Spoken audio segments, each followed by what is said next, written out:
Hey there guys, what's going on? Today we've got another patch notes reading for you of the March 3rd patch notes. It's the fourth here because we do live in Australia, of course. This is one of those smaller patch updates where they do basically just like a playlist update and then sort of fix things that kind of weren't working properly. Typically do get sometimes some weapon balancing in these patches, which is pretty cool, like you like to see some weapon balancing. But yeah, we've got a couple of interesting things here, some things that I'm not actually too pleased about, some things that I'm pretty mad about, but other things are pretty good changes. So starting us off with our playlist update here, we of course see Shoot the Ship 24/7 going and replacing Dirty Old Houseboat, which is kind of disappointing for me. Like personally, I do really like playing on Rust because it just makes me feel that kind of way, man. Like I've never felt for a while. You just feel good playing on Rust, even though it sucks when you get spawn trapped sometimes. That's you either spawn trap or you get spawn trapped. That's pretty much how it goes, and I enjoy that. But some people don't. Some people disagree with me when they say Rust is one of the best maps in this game, but fair enough. What are you gonna do? Can't please everybody. So we are getting Shoot the Ship 24/7, which is a shoot house and shipment 24/7 playlist, which is really good. Like that's always good. Shipment getting really useful for that experience gain, and shoot house just being one of the best maps in this game for sure. We have the 3v3 gunfight, which does replace the gunfight 3v3 snipers only.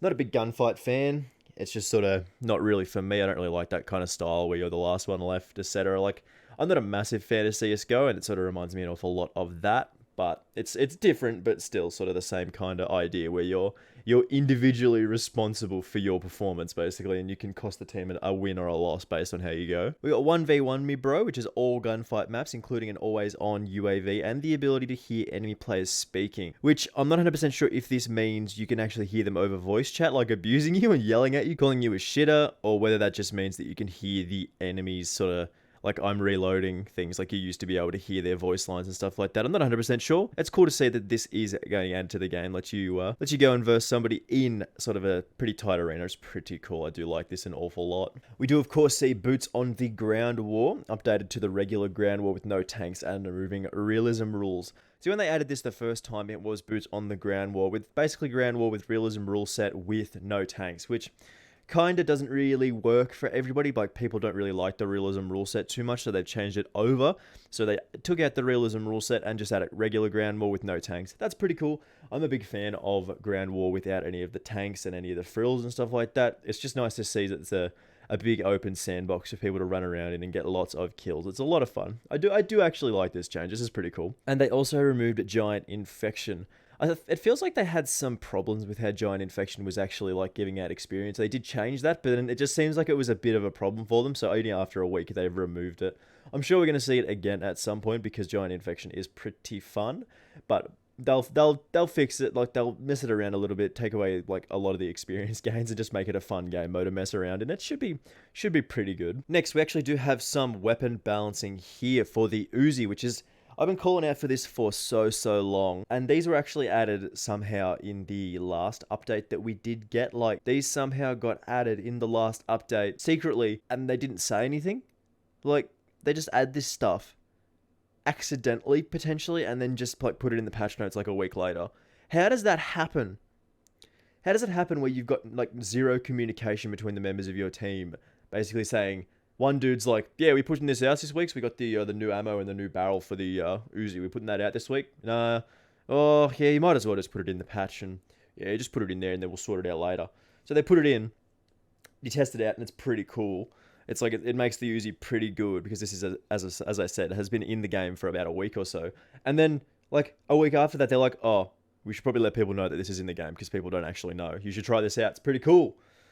And you're like, why? Just don't do that. So, of course, we have sped up the sprint out time for the UZI, which is really cool. Now it does line up with the actual other SMGs, as far as I know. From what I can tell, it does line up with the other SMGs, which is a very good thing because it did have this slower sprint out time. The new attachments available through challenges, which are pretty cool. The .41 AE caliber change for the increased damage and range, and the new UZI Carbine Pro barrel for increased range and bullet velocity.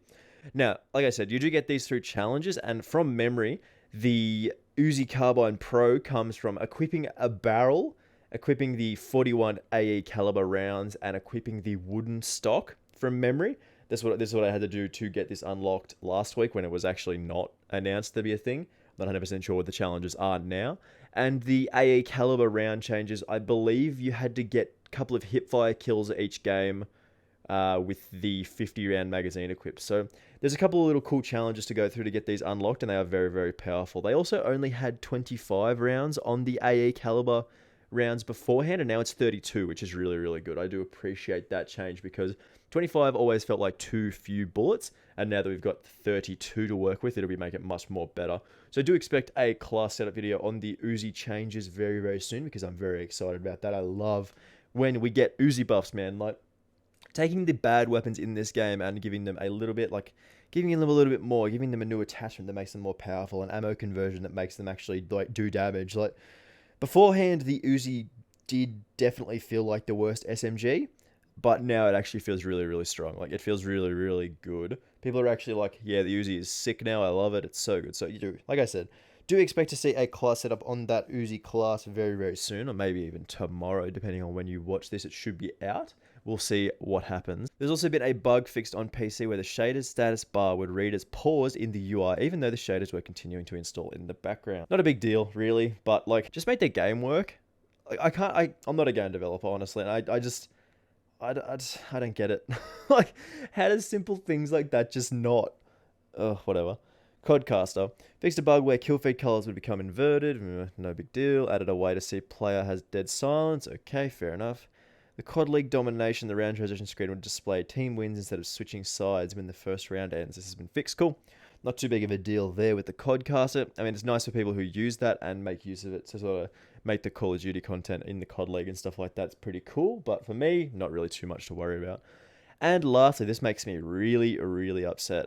Patch notes from the 2nd of the 20th, or the 25th of the 2nd, if you're actually reading and not American, contain weapon notes that did not actually make it into the update itself. The below changes are now live as of today. Now, can you actually take this on face value and say, yes, this is a thing that happened, that we've definitely put this in this time? Because increased close and mid-range damage for the AK 5x45 by 39mm round magazines, they said this was going to be in the last patch, and apparently they just didn't put it in. Like, we just didn't put the patch, like, we didn't put it through. That blows my fucking mind. That actually makes my head explode. I made a class setup video based on the AK-47. You can see it in the thumbnail here. This is what it looks like. If you haven't seen it already, go check it out, because the class that is in that video is way better than it looks in the video, because that update hadn't gone through yet. How does that happen?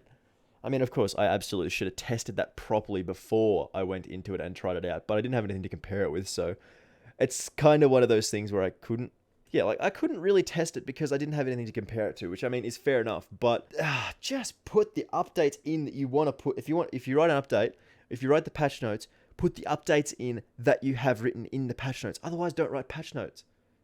Just let people discover it for themselves. Like, God, and reduce the recoil to the SA87 12.4-inch factory barrel, which I'm not 100% sure if that is a big deal or not. People aren't really using that on the SA87. They're more using the longer one for that increased range, but, you know, it's an option nonetheless. But yeah, I'm just, it's really, really frustrating that's actually happened. Like, they've just gone ahead and not done anything the right way. Like, they've put something in the patch notes that isn't in the game, so people make content on it, like, with placebos. So yeah, I might have to make another AK-47 buffed class video for you guys just to see what the difference actually is. I might compare the two. We'll see how we go.